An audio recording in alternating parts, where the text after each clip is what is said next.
3 divisions, aside from their raison d'etre, which is just basically, I was going to say anything about what they did, anything about what they produced, and I'm really not going there. Y'all can read it on wherever. I don't know. I'm not even going to tell you where to go look at it. So I'm with this agency now, and I am being told by a person very important at that agency, kind of, that at this, you know, I'm mired in the drenchiest work. I mean, I'm in the trenches, you know, because this is like a very critical part of the agency. And I am in charge of 3 divisions that feed into that component. And if I don't do well, you know, then 45 people don't do well, 3 analysts don't do well, and whatever. And I had the back of my employees, by the way. I mean, if I was going to go from being like a social worker to being corporate executive, y'all better be prepared that I treat my staff superiorly, with the utmost respect.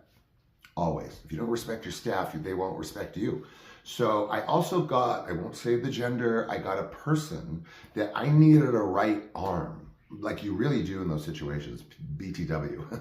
And everyone thought I was groomed, like this other woman was groomed to be her or it, my right arm. And instead, I went into my staff of 45, I plucked somebody with superior experience in certain arenas who was frontline staff. And I said, now you're senior.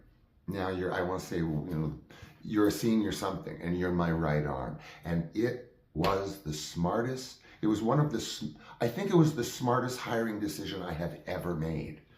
Because without that person, I wouldn't have survived the last, like, I don't know. I was there for 12 years.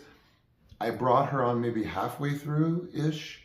And I wouldn't have survived without this person. And I hope this person, knowing that person knows that I'm talking to that person, that I wouldn't have made it. I would not have made it.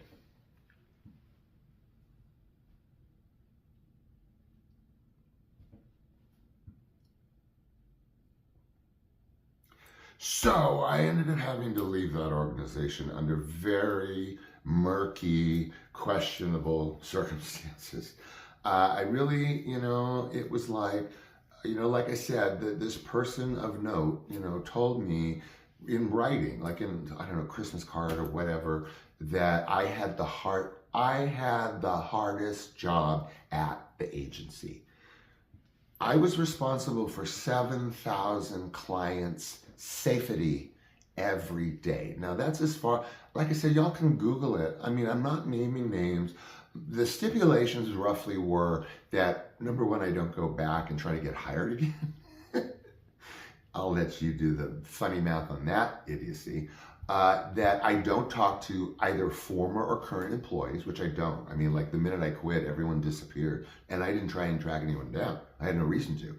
And that I don't, you know, so I don't commiserate with former or current. I don't try and get a job there. And I certainly don't disclose, oh, this wasn't really a part of it, but it's kind of an assumed thing, that you don't break into any details of any kind of where you landed with your departure, how, what was involved, why, all of that. I'm not going to get into any of that because that's the area that will get me in trouble.